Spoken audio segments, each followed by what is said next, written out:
I've heard stories of attackers that specifically target pen testers. Why?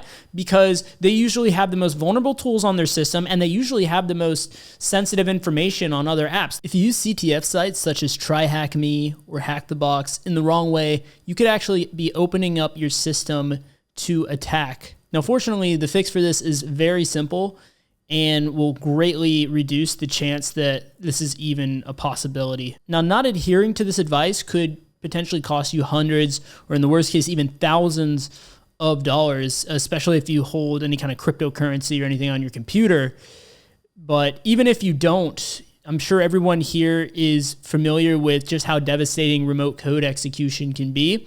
And let me just say, depending on how you're actually implementing stuff on your system, you could potentially open yourself up to that as well. And if they gain access, if an attacker will gain access to your actual host system, that would be worst case scenario. And we want to look at this as a defense in depth. So perhaps you are familiar with this strategy, defense in depth.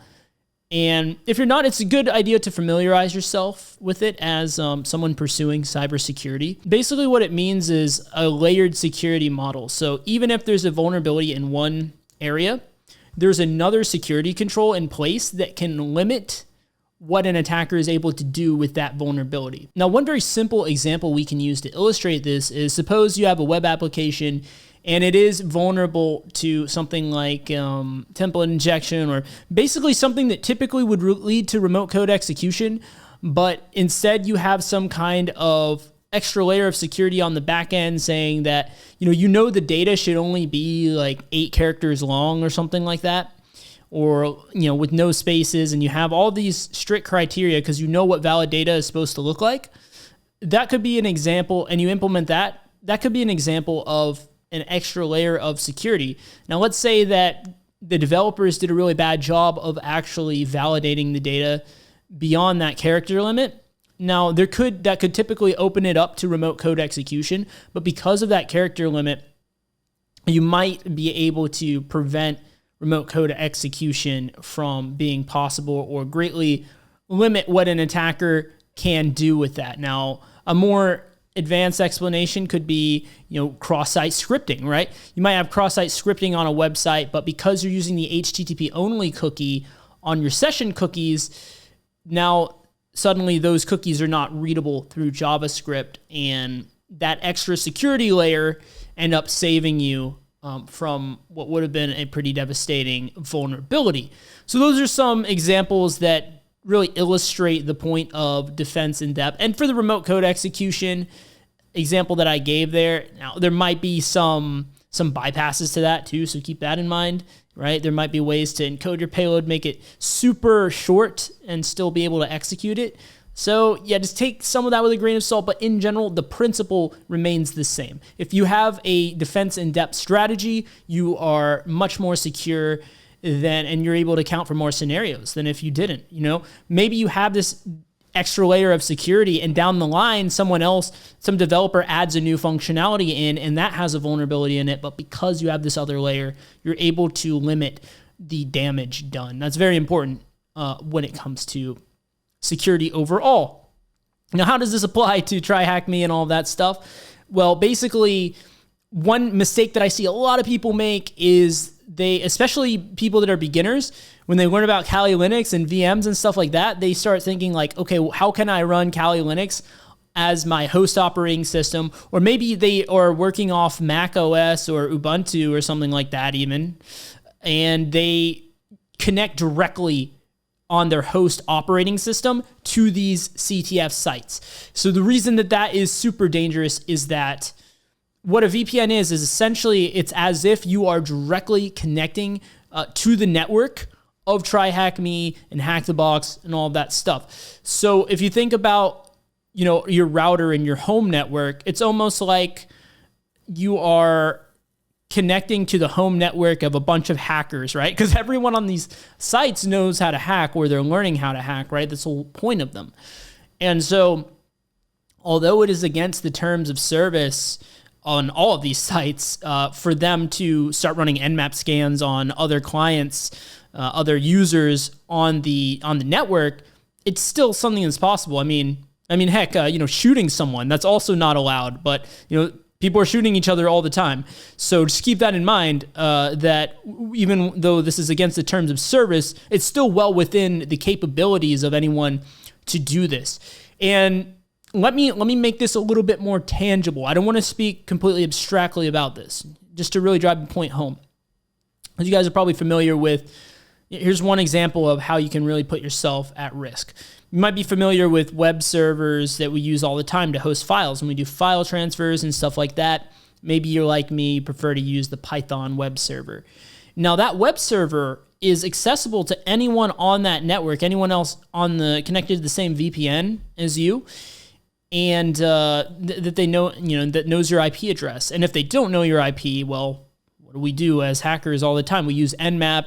We might do like a ping sweep of the subnet or something like that, and we try to identify any of the hosts that are on the network. Well, they can do that against the subnet of clients, even though that's against terms of service. They could totally do that, and they could identify your web server through a port scan and start sending traffic to your web server and try to do some malicious stuff, of course. Now, where this really becomes an issue is for any of you guys that use the PHP web server.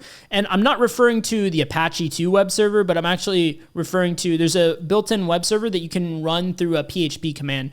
Pretty similar to how we can do with Python, the -m flag, and like HTTP server. Well, you can do something similar with PHP through the command line to spawn a web server in whatever directory you're in. Now, the issue with that is just because of how that PHP web server works, it's actually vulnerable, I believe, to some insecure deserialization. Basically, it has a vulnerability in it. It's very inherent to how it works that an attacker can use to gain code execution on your system. Now, if you are running that in a VM, obviously someone has code execution against you. That's always a bad time, right? But at least in that case, if everything else is set up correctly, the attacker is very limited in what they could actually do. And so that's the key factor. If they're on your host operating system and they're able to run commands on your host, that's obviously way worse, right? And you probably do a lot of sensitive stuff on there. You probably have sensitive files as well, sensitive information. Maybe you do banking on there, cryptocurrency. Maybe you have a MetaMask. You store crypto on your computer, and there's a bunch of things they could do from there to really further exploit you. And so I think that, I've come across these types of questions on occasion on interviews as well of general security practice and stuff, because I think it's really important that as security professionals, we understand personal security as well. It's a topic that, is easy to overlook when we're so focused on simulating the adversary and coming at it through the lens of a hacker, but definitely something you want to be able to showcase to a potential employer as well. And when it comes to showcasing the best version of yourself that you can on these interviews, you really want to ace the interviews, check out the link in the description for my top 10 pen testing interview questions. This will give you a lot of insight on what these questions are that I've seen from personal experience time and time again, how to answer them, how to ace them, and some additional information if you want to dive in a little bit deeper.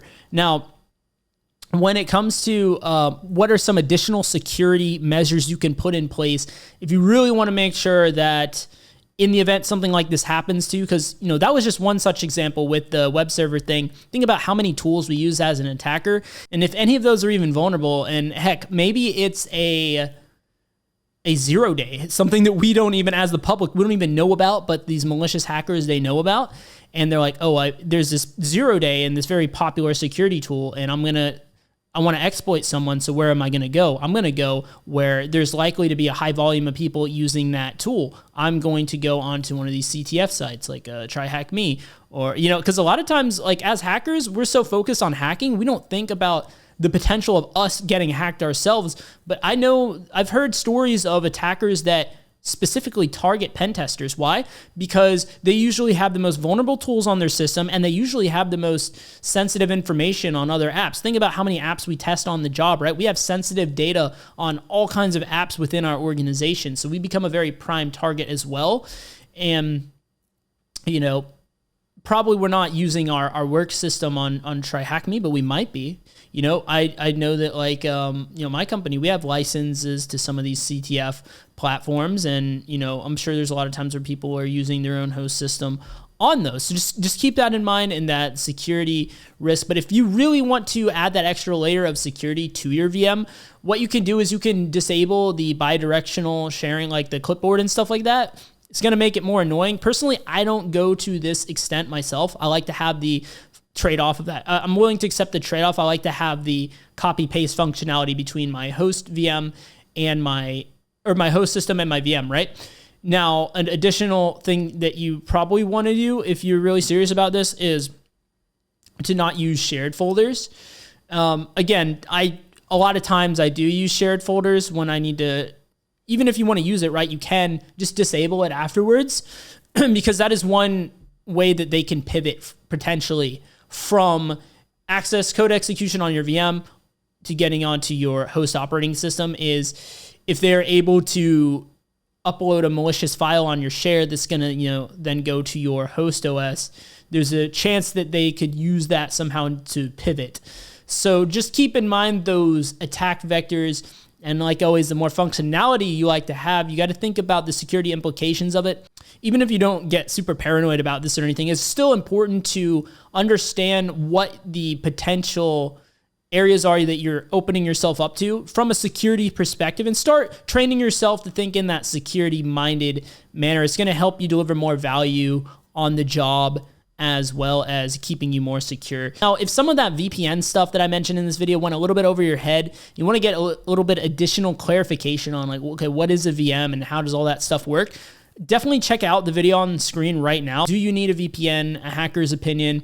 I think it will really do a good job of giving you a basic understanding of what this is. Do you need to even use one? And so on. So I'll see you right over in that video. Thanks for watching.